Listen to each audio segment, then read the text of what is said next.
ఈరోజు కీర్తిశేషు అడవి తుకారాం గారు ఆదివాసులో మొట్టమొదటిసారిగా ఐఏఎస్ కలిగినటువంటి వ్యక్తి.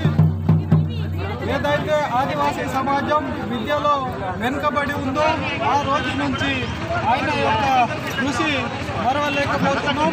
ఈరోజు ఎంతో కొంత చదివినాక ఆయన కృషి వల్లనే ఈరోజు ఒక ఐఏఎస్ అధికారిగా మరి ఆదివాసులకు ఏం కావాలి, మరి ఏ విధంగా అభివృద్ధి అవుతారు, విద్యతో పాటు అనేక రకాలుగా సంక్షేమ పథకాలు కానివ్వండి, బావిలు కానివ్వండి, వాళ్ళకు ఏమేమి కావాలో విద్యతో పాటు ఇవన్నీ నేర్పించి ఈరోజు ఆయన 22వ వర్ధంతి గుట్నూరు మండల్ లక్ష్మీపేట గ్రామం ఎల్స్ రోడ్లో ఆయన యొక్క విగ్రహానికి నివాళులు అర్పించి ఈ సందర్భంగా మేము సమాజం తరఫు నుంచి తెలుపుతున్నాము.